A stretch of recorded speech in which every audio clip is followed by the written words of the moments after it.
धन्यवाद sir.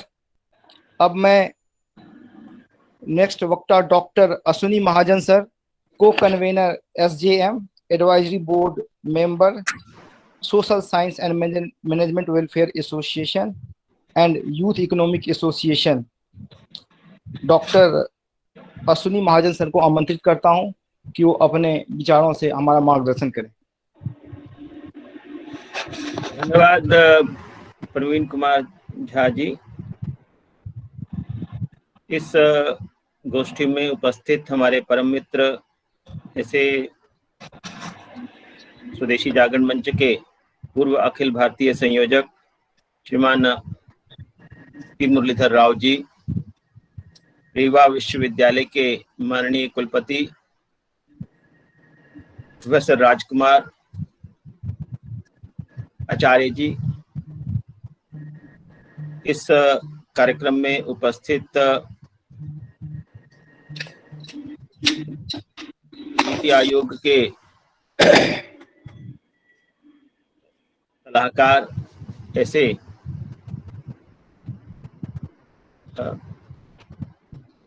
Doctor Jaspal Singh ji, इस कार्यक्रम में विशेष रूप से उपस्थित माननीय चेतस सुखाड़िया जी, जो अखिल भारतीय विद्यार्थी परिषद के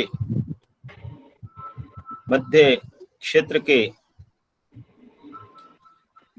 माननीय संगठन मंत्री हैं, इस कार्यक्रम के संयोजक और यूथ इकोनॉमिक एसोसिएशन के अध्यक्ष ऐसे हमारे परम मित्र देवेंद्र विश्वकर्मा जी, और इस अत्यंत महत्वपूर्ण विषय पर आयोजित राष्ट्रीय संगोष्ठी में उपस्थित विद्वज्जन भाई और बहनों, आज इस महत्वपूर्ण विषय पर हम लोग जो विमर्श कर रहे हैं उसमें मैं जो श्रीमान चेतस सुखाड़िया जी ने कहा, प्रोफेसर राजकुमार आचार्य जी ने कहा, उसी विषय को थोड़ा और आगे बढ़ाते हुए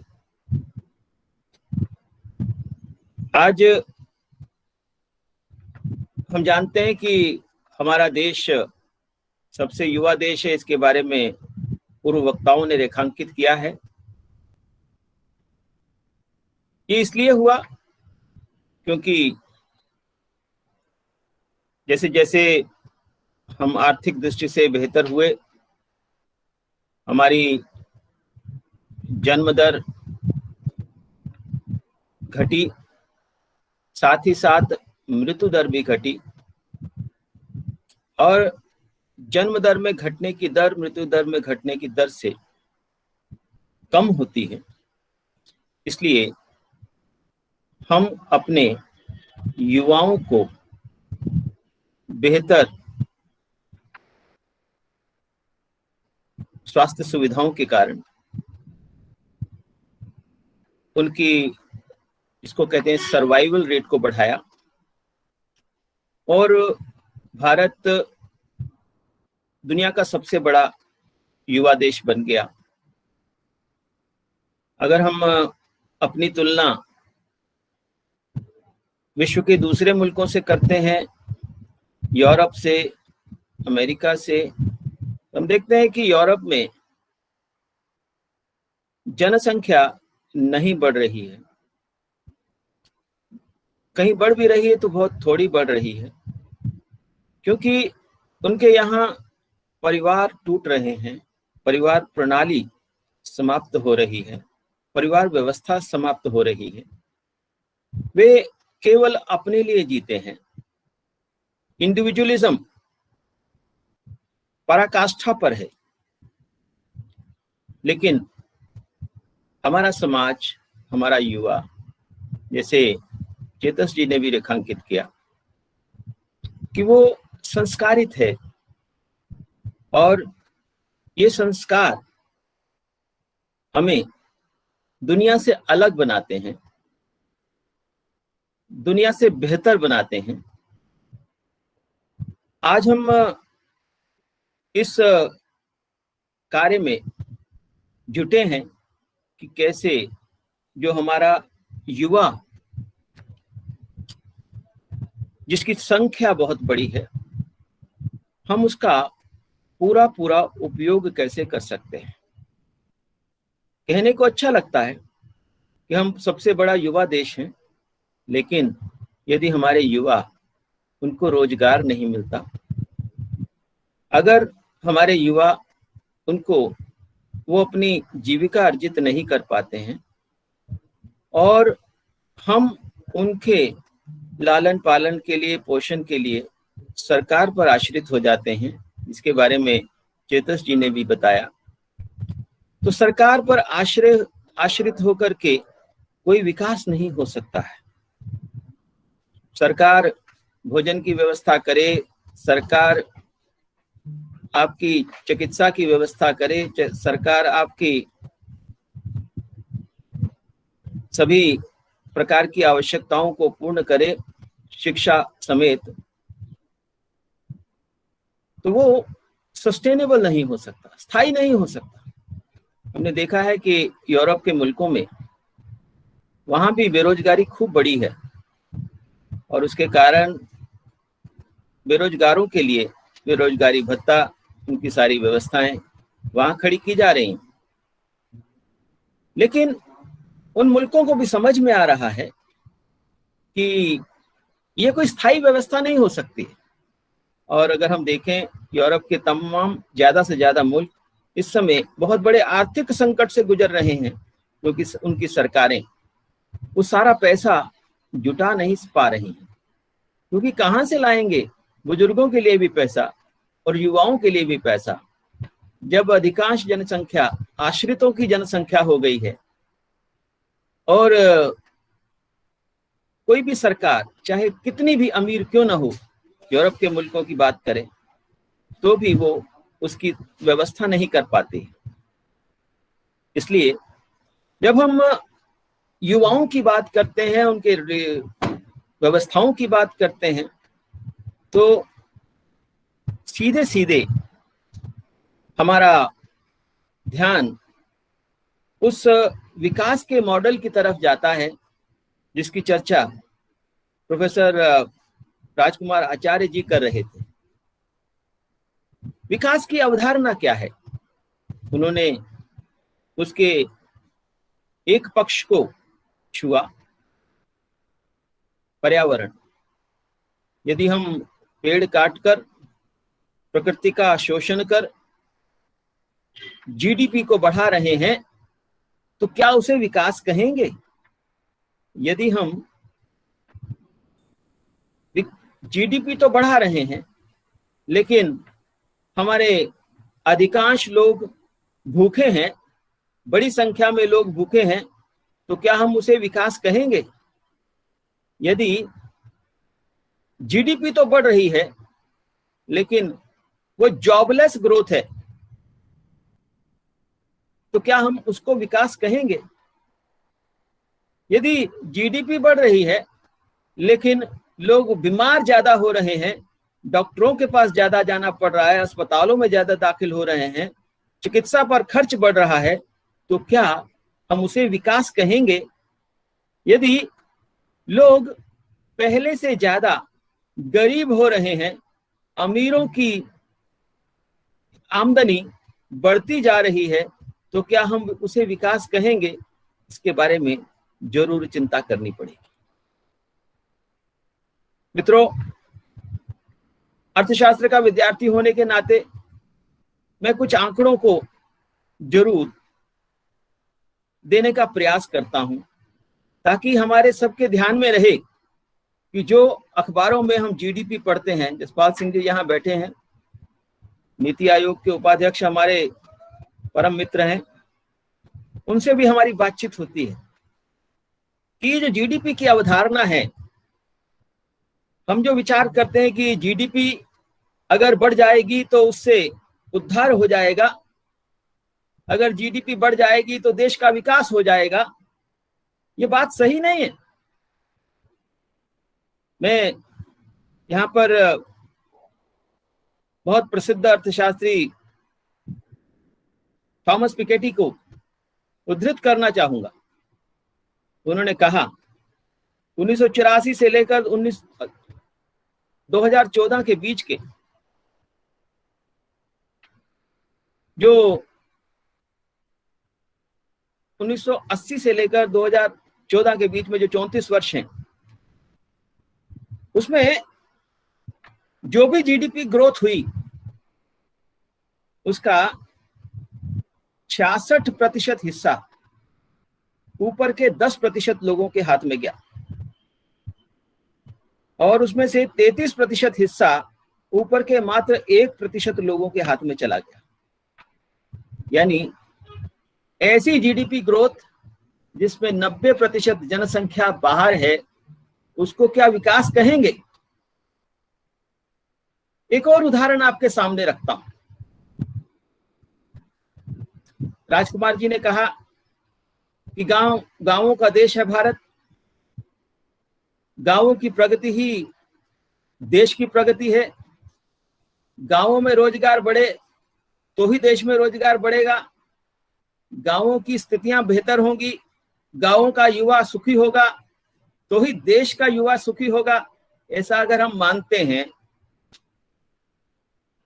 मैं ये जो आपको आंकड़े दे रहा हूं ये मेरे आंकड़े नहीं है, ये भारत सरकार द्वारा प्रकाशित विभिन्न रिपोर्टों के। अब भारत सरकार जहां नहीं छाप पाती है तो फिर उससे नेक्स्ट जो जिम्मेवार सोर्सेज हैं उनके आंकड़े मैं आपको बता रहा हूं। अभी 3-4 वर्ष पहले एक नबार्ड की रिपोर्ट आई। उन्होंने रूरल हाउसहोल्ड सर्वेस करके रूरल हाउसहोल्ड्स की आमदनी कितनी है उसका आकलन लगाया। कोई भी गूगल करके नबार्ड की उस रिपोर्ट के बारे में जान सकता है। 2016-17 में वो रिपोर्ट आई और वो 15-16 के वो आंकड़े हैं और उसमें उन्होंने बताया है कि गांवों में लगभग आधे लोग, आधे गृहस्थ किसान गृहस्थ हैं और आधे बिना भूमि के गैर किसान गृहस्थ हैं। तो समझ सकते हैं कि गांवों में असमानता कितनी है। सबसे पहली बात, आधे लोग जिनके पास भूमि ही नहीं है और जिनके पास भूमि है उन गृहस्थों की आमदनी प्रति माह 8,900 कुछ रुपया है और जिन गृहस्थों के पास भूमि नहीं है उनकी गृहस्थों की आय प्रति माह 7,000 रुपया है। ऐसे मोटे तौर पर माना जाता है कि 4.56 लोगों का एक गृहस्थ होता है समान, एक औसत के नाते। तो हम समझ सकते हैं कि गांवों में जो प्रति व्यक्ति आय है उसका हमने हिसाब लगाया, वो है 23,000 रुपया। 23,000 रुपया पर एनम। और इसमें किसान गृहस्थ भी हैं और गैर किसान गृहस्थ भी हैं।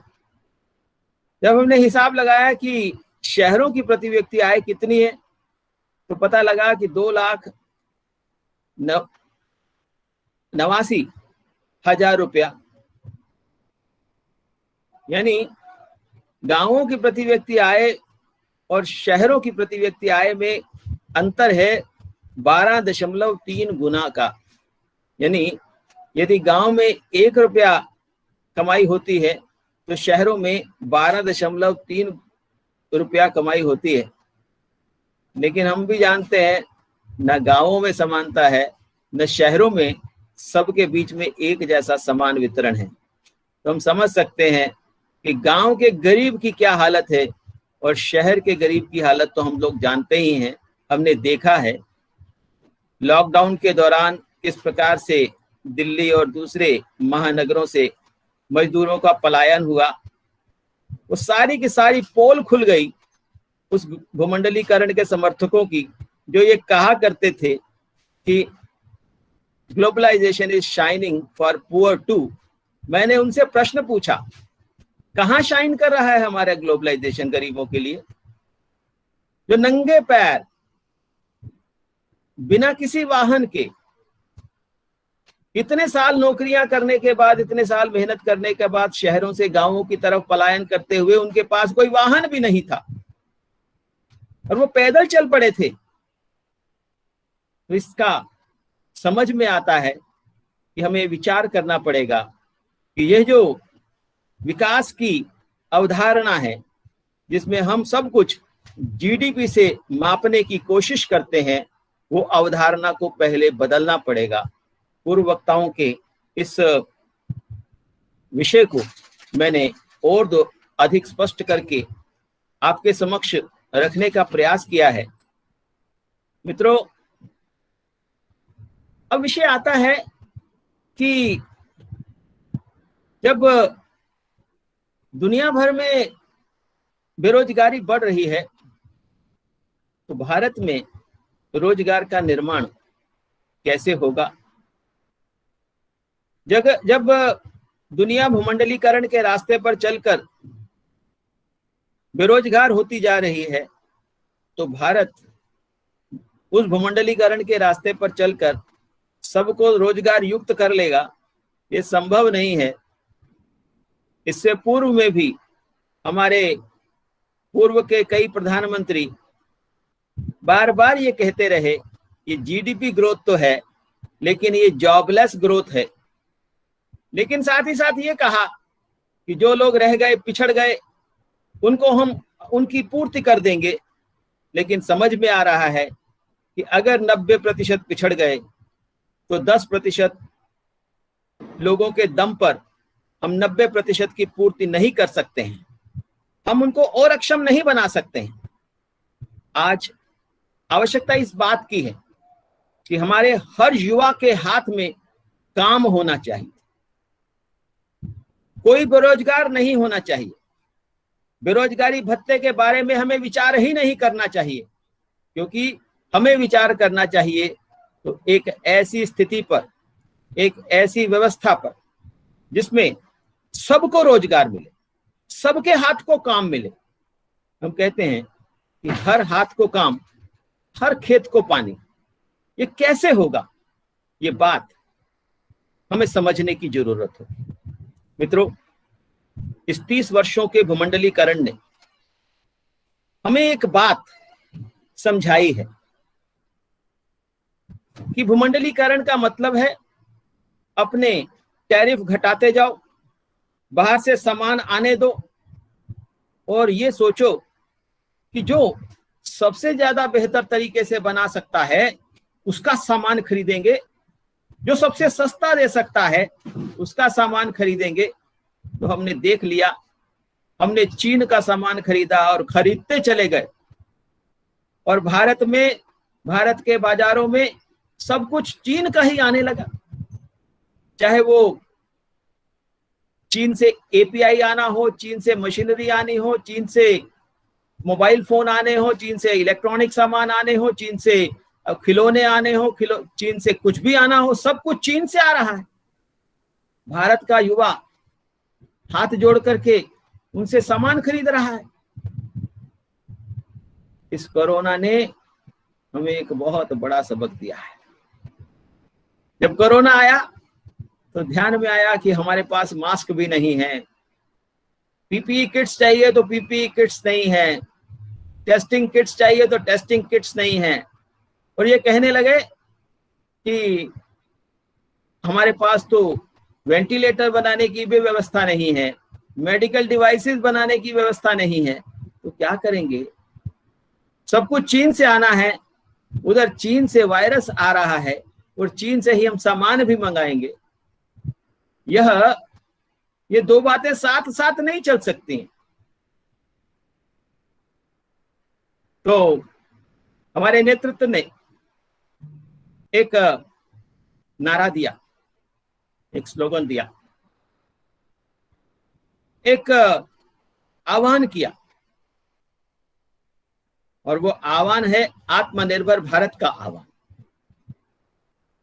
जब हमने कहा कि हमें देश को आत्मनिर्भर बनाना है, हर कीमत पर बनाना है, और उसके लिए जो व्यवस्थाएं करनी होंगी करेंगे। लोगों ने कहा कि सब कुछ तो चीन से आता है, तो कैसे बनेगा भारत में? वेंटिलेटर तो चीन से आते हैं, कैसे बनेंगे भारत में? इसके लिए तो टेक्नोलॉजी चाहिए। मित्रों, जब ये सारी बातें चल रही थी वेंटिलेटर के बारे में, तो एक बहुत प्रसिद्ध उद्योगपति हैं श्रीमती किरण मजूमदार शाह, उन्होंने एक ट्वीट किया, कहा कि आप क्या सोच रहे हो कि भारत में वेंटिलेटर बनाने की क्षमता नहीं है? भारत से कई वर्षों से 5000 वेंटिलेटर बनाकर दुनिया भर को भेजे जा रहे हैं, यूरोप को भेजे जा रहे हैं, विकसित देशों को भेजे जा रहे हैं। कंपनी का नाम है स्कैनरे, उसके सीईओ का नाम है अल्वा विश्व प्रसाद। आप उनसे मिलिए, बात करिए, वो भारत के लिए भी वेंटिलेटर बनाएंगे। अल्वा विश्व प्रसाद हमारे मित्र हैं, मैंने उनको फोन किया, अल्वा बताइए कि ये कैसे होगा? उन्होंने कहा कोई कठिन नहीं है, कोई रॉकेट साइंस नहीं है, मेरे पास डिजाइन है, आप जितने कहो मैं उतने बना सकता हूं। मैंने कहा कि आपकी फैक्ट्री तो मैंने देखी है, आप 5000 वेंटिलेटर बना रहे हो, बहुत है। देश को 60,000 वेंटिलेटर चाहिए, तो कैसे होंगे? उन्होंने कहा कि मैं अपना डिजाइन दे दूंगा, मेरा डिजाइन लेकर के कोई भी कंपनी बना सकती है। और वो अपने कहे पर खरे उतरे, उन्होंने अपना डिजाइन महिंद्रा को दिया, BEL को दिया और दूसरी कंपनियों को दिया, और मात्र 2 माह में भारत ने 60,000 वेंटिलेटर बना दिए। जितनी अपने को जरूरत थी हमने अपने पास रख लिए, बाकी हमने दुनिया भर में जरूरत थी उनको एक्सपोर्ट कर दिए। यह है आत्मनिर्भर भारत। हमारी देने की इच्छा रहती है। जब दुनिया को हाइड्रोक्लोरोक्विन दवा की जरूरत थी, हमने दुनिया भर को सप्लाई कर दी। आज हमें अगर वैक्सीन की जरूरत है तो नखरे दिखा रहे हैं। हमने दुनिया भर को पीपीई किट्स बना करके भेजनी शुरू कर दी। जो पीपीई किट्स हजारों रुपए में मिलती थी, हमने 100 रुपए से लेकर पीपीई किट्स बना दी। हमारे सब लोग जो एक्सपोर्ट में लगे हुए थे, उन्होंने अपनी मशीनरी को बदल करके पीपीई किट्स बनानी शुरू कर दी। हमारे एक मित्र हैं, वो बड़ी राइफल बनाते हैं आर्मी के लिए, तो उन्होंने कहा मैंने अब अपने फैक्ट्री को ऑर्डर कर दिया है कि अब ज्यादा से ज्यादा पीपीई किट्स बनानी है। कहाँ राइफल और कहाँ पीपीई किट्स? हमारे देश में देश के प्रति जो प्रेम है लोगों का, मानवता के प्रति जो प्रेम है लोगों का, उसकी अभिव्यक्ति है ये। सरकार ने भी आगे बढ़ाया विषय, कहा कि हम अगर टैरिफ कम होने के कारण बाहर से माल आ रहा है, हमारे देश में 10% महंगा भी बनता है, तो हम टैरिफ 10% बढ़ा देंगे। अगर सामान आने को रोकने के लिए हमें कोई टेक्निकल कंडीशंस लगानी पड़ती हैं तो वो भी लगा देंगे। अगर हमें कोई भी काम करना होगा, जैसे मान लिया, मैं आपको एक उदाहरण के नाते बताता हूं, मैं कई जगह ये उदाहरण देता भी कि भारत दवा के क्षेत्र में केवल आत्मनिर्भर ही नहीं था, दुनिया भर को दवा सप्लाई करता है। हम 200 मुल्कों को दवाई भेजते हैं। 200 मुल्कों की जन स्वास्थ्य भारत पर निर्भर करता है। अगर भारत उनको दवाई सप्लाई करना बंद कर दे तो दुनिया में जन स्वास्थ्य बचना संभव नहीं है, क्योंकि जो दवा हम 1 रुपए में बना करके भेजते हैं, अमेरिका वो 200 रुपए में बना करके भेजता है। हमने देख लिया जो जितने भी प्रकार की कोरोना मेडिसिन है, जिन पर जो कोरोना के लिए थी भी नहीं, लेकिन लोगों ने कहा कि ये कोरोना में प्रभावी हो सकती है प्रभावी कितनी है वो मैं उस पर टिप्पणी नहीं करूंगा, उसकी मांग बढ़ गई और 1,000 रुपए का इंजेक्शन 1-1 लाख रुपए में बेचा। पूरी दुनिया में हमने देखा कि किस प्रकार से लाभ को प्रायोरिटी दी गई, मानवता को पीछे रखा गया। भारत में हमेशा मानवता को आगे रखा जाता है, लाभ को सबसे पीछे रखा जाता है। और यही बात स्वदेशी जागरण मंच के नाते हम लोग बार बार कहते हैं कि अगर दुनिया में जन स्वास्थ्य की रक्षा करनी है, अगर कोरोना से पार पाना है, तो WTO में ये पारित हो जाए कि इन 3 सालों में, आगे आने वाले 3 से 5 सालों में कोई पेटेंट कानून लागू नहीं होगा।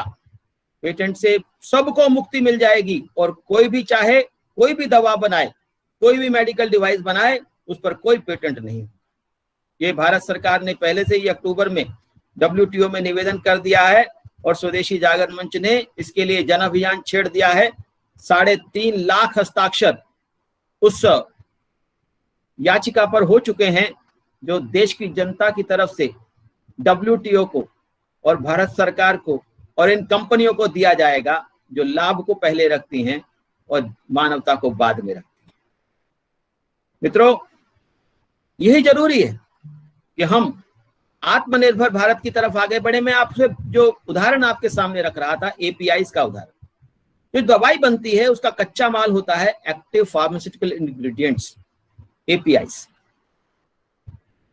आज से 20 साल पहले, जब तक चीन का प्रादुर्भाव दुनिया के आर्थिक मानचित्र पर नहीं हुआ था, तब तक 90% APIs हम बनाया करते थे, यानी दवाइयों के लिए कच्चा माल 90% हम बनाते थे। चीन ने हमारे पुरानी सरकारों के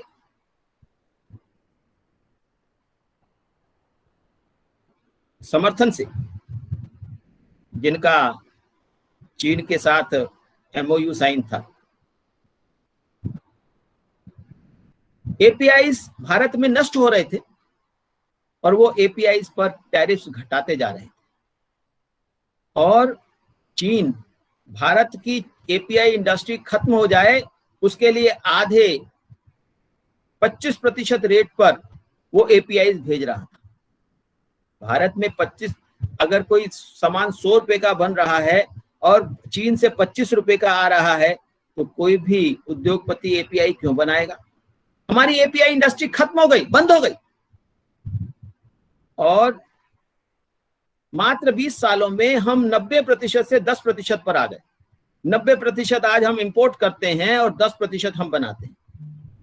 तो सरकार ने कहा हमें इसको पुनर्स्थापित करना पड़ेगा और इसके लिए जो टैरिफ बढ़ाने होंगे बढ़ाएंगे, बाहर से सामान आने से रोकना होगा रोकेंगे, और साथ ही साथ जो उद्योगपति API इंडस्ट्री लगाना चाहता है उसको प्रोडक्शन लिंक्ड इंसेंटिव स्कीम दी जाएगी, जिसके अंतर्गत उसको मदद की जाएगी कि वो अपनी फैक्ट्री लगाए, उद्योग लगाए, मशीन लगाए और API बनाए। कहीं किसी प्रकार के API के लिए 400 करोड़ रुपए की मशीनरी की जरूरत है, तो कहीं 70 करोड़ रुपए की जरूरत है, तो कहीं 40 करोड़ रुपए की जरूरत है। हर प्रकार के APIs के लिए योजनाएं बनाई गई। मोबाइल फोन बाहर से आते थे। सरकार ने कहा कि 42,000 करोड़ रुपए का हम एक API स्कीम लेकर आए हैं, और कोई भी मोबाइल फोन, इलेक्ट्रॉनिक इक्विपमेंट्स कुछ बनाना चाहता है तो वो सरकार उसको प्रोडक्शन लिंक्ड इंसेंटिव API जो PLI स्कीम के अंतर्गत उनको देंगे। 13 प्रकार के उद्योगों को चिन्हित किया गया, जहां जहां से भी सामान चीन से आता था, जिस जिस उद्योग में, चाहे वो खिलौना है, चाहे वो इलेक्ट्रॉनिक्स है, चाहे वो केमिकल्स है, कोई भी उद्योग, सबके लिए PLI स्कीम लाएगा। मित्रों, आज देश को आत्मनिर्भर बनाने की जरूरत है। इस बात को रेखांकित करते हुए मैं आपके समक्ष ये विषय रख रहा हूं, क्योंकि उसी से युवा को रोजगार मिलेगा। ये तो संभव नहीं है कि आप अपने रोजमर्रा के इस्तेमाल का सब सामान तो चीन से मंगाओ और सोचो कि भारत में रोजगार बढ़ जाएगा। ये तो संभव नहीं है। अगर आप सब चीजों के लिए, अगर टेक्नोलॉजी के लिए आप अमेरिका पर निर्भर करते हैं और ये सोचें कि भारत में टेक्नोलॉजी के क्षेत्र में रोजगार बढ़ जाएगा, तो संभव नहीं है। हम नई टेक्नोलॉजी के विरोधी नहीं हैं, हम एआई के भी समर्थक हैं, जहां जरूरी हो वहां ऑटोमेशन के भी समर्थक हैं, लेकिन वो ऑटोमेशन, वो एआई भारत के सपनों का होना चाहिए, भारत के युवाओं की प्रतिभा के अनुरूप होना चाहिए, भारत के आवश्यकताओं के अनुरूप होना चाहिए। ये नहीं हो कि एआई तो आ जाए और भारत में लगे हुए तमाम जितने भी बीपीओज हैं वहां से हमारे युवा बाहर हो जाएं। ऑटोमेशन तो आ जाए, लेकिन साथ ही साथ हमारे सारे उद्योग जो जहां मजदूर काम करते हैं वहां से बाहर हो जाएं। ये संभव नहीं है। हमारी जो मातृशक्ति है उसको अभी हम देख रहे हैं कि श्रम शक्ति में उनका योगदान घटता जा रहा है, जिसके कारण हमारी आधी जनसंख्या देश के निर्माण से बाहर होती है। बहनों के लिए भी, महिलाओं के लिए भी तमाम प्रकार के ऐसे अवसर निर्माण होने चाहिए। हमारे पास तमाम प्रकार की प्रतिभाएं हैं, हमें विचार करना पड़ेगा। आत्मनिर्भरता कैसे आएगी? आत्मनिर्भरता कोई स्लोगन नहीं है, आत्मनिर्भरता एक आंदोलन है। उस आंदोलन में केवल उद्योगपति नहीं है, उस आंदोलन में हमारा युवा, हमारा समाज, हमारे सामाजिक कार्यकर्ता, हमारे साइंटिस्ट, हमारे स्टार्टअप्स, हमारे तमाम जितने भी हमारे फोर्सेस हैं, सबको मिलकर के काम करना पड़ेगा। अपने देश में लगभग 700 बड़े इंडस्ट्रियल क्लस्टर्स हैं। इंडस्ट्रियल क्लस्टर बड़े हैं, लेकिन वहां छोटे छोटे उद्योग चलते हैं। कहीं ताला उद्योग चलता होगा, तो कहीं लाख उद्योग चलता होगा, तो कहीं रबड़ उद्योग चलता होगा, तो कहीं स्टील इंडस्ट्री चलती होगी, तो कहीं छोटे स्तर पर कुछ और उद्योग चलते होंगे, कहीं साइकिल इंडस्ट्री चलती है, तो कहीं होजरी चलती है। ऐसे तमाम प्रकार के इंडस्ट्रियल क्लस्टर्स हैं। हमें वहां जाना पड़ेगा, देखना पड़ेगा कि उन इंडस्ट्रियल क्लस्टर्स में समस्याएं क्या हैं। उनका माल अगर बिकता नहीं है तो क्यों नहीं बिकता, उनकी मार्केटिंग में क्या समस्या है, उनके फाइनेंस में क्या समस्या है, उनके पास स्किल्स की क्या समस्याएं हैं, उनके पास दूसरे प्रकार की क्या समस्याएं, उन समस्याओं से पार करना पड़ेगा। और उसके लिए जन आंदोलन की जरूरत है। वहां के उद्योगपति तो तमाम मेहनत करते ही होंगे, लेकिन समाज को आगे आना पड़ेगा। उन क्लस्टर्स के बारे में जो भी समस्याएं होंगी, सरकार पर दबाव बनाने पड़ेंगे, चाहे वो राज्य की सरकारें हों, चाहे वो केंद्र की सरकार हो। उनके लिए तमाम प्रकार की सुविधाएं, चाहे वो टेक्नोलॉजी से संबंधित है, चाहे वो मार्केटिंग या फाइनेंस से संबंधित है, किसी भी प्रकार की समस्याएं। अंत में देश आत्मनिर्भर नहीं बन सकता, युवा को रोजगार नहीं मिल सकता, जब तक हमारे गांव आत्मनिर्भर नहीं होंगे और गांवों में रोजगार का निर्माण नहीं होगा। हमने राइट ऑफ कर दिया है गांव। मैं बड़े शर्मिंदगी के साथ ये कहना पड़ता है, बड़े दुख के साथ ये कहना पड़ता है कि we have written off villages and the rural areas from our economic thinking and economic philosophy. हमें लगता है कि गांवों में कुछ हो ही नहीं सकता, और जो कुछ होगा वो शहरों में होगा। जितने भी बड़े तथाकथित अर्थशास्त्री हैं, सब ये लिखते हैं कि गांवों से शहरों में लोगों का पलायन कराना पड़ेगा, शहरों में औद्योगिकरण होगा, शहरों में विकास होगा, शहरों में आमदनी बढ़ेगी, गांवों में आमदनी नहीं बढ़ सकती। ये सब लोग कहते रहते हैं। मेरा ये कहना है कि आप सब अर्थशास्त्रियों से मेरा करबद्ध निवेदन है, केवल इतना बता दें कि क्या गांवों में, शहरों में आपने गांवों के लोगों के लिए महल बना रखे हैं? क्या आपने इतनी फैक्ट्रियां, इतनी व्यवस्थाएं कर रखी हैं कि उनको रोजगार मिल जाए? जब तक आपके शहरों में रोजगार की व्यवस्थाएं नहीं हैं, तब तक आपको यह कहने का अधिकार नहीं है कि आप गांवों से शहरों में चले जाइए। अधिकार नहीं है।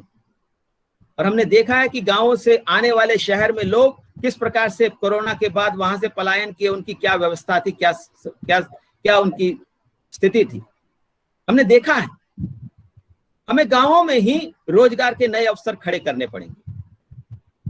अभी बात आई कि हमारा खाद्यान्न उत्पादन बहुत बढ़ गया है, 305 मिलियन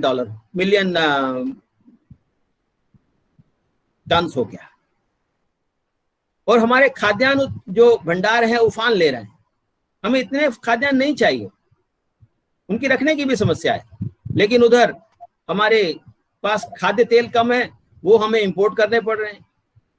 उसकी व्यवस्था की जाए कि खाद्यान्न की जगह खाद्य तेल ज्यादा उत्पादन हो।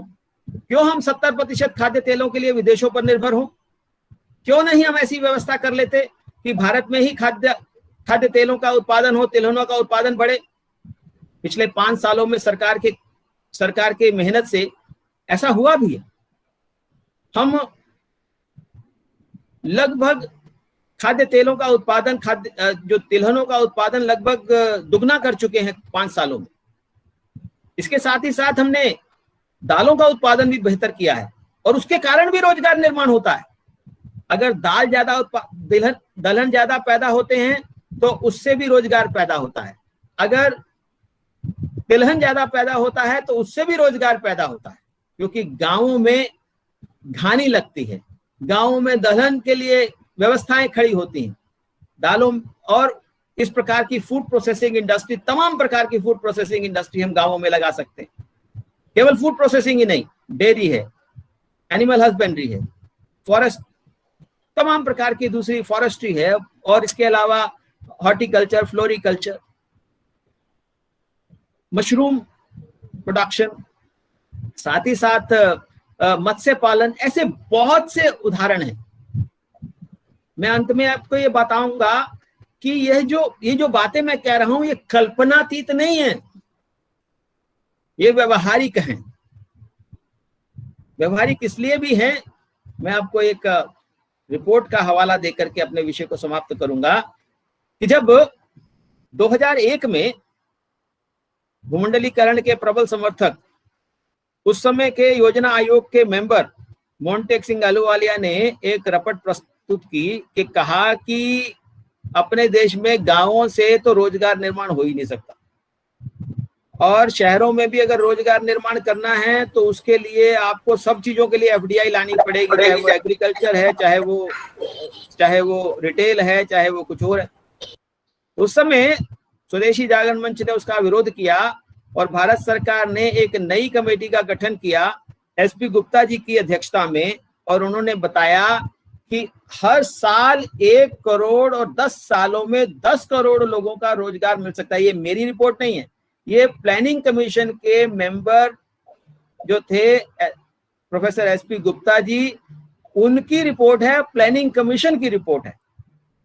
उसको खोल करके पढ़ना चाहिए कि कैसे हम 1 साल में 1 करोड़, 10 साल में 10 करोड़ लोगों को रोजगार दे सकते हैं, अपने युवाओं को, सब युवाओं को, हर हाथ को काम दे सकते हैं। उसकी उन्होंने बताया कि कैसे दलहन का उत्पादन करके, कैसे तिलहन का उत्पादन करके, कैसे मशरूम का उत्पादन करके, कैसे बम्बू का उत्पादन करके, कैसे मत्स्य पालन करके, कैसे हॉर्टिकल्चर और फ्लोरिकल्चर के माध्यम से उन्होंने हर चीज को कैलकुलेट करके बताया है कि इतना रोजगार इसमें, इतना रोजगार इसमें, इतना रोजगार इसमें पैदा हो सकता है। मुझे लगता है कि ऐसे नोवेल आइडियाज को, ऐसे नए विचारों को स्थान मिलने की जरूरत है। और आज के इस संगोष्ठी में मैं आप सबको शुभकामनाएं देते हुए अपना विषय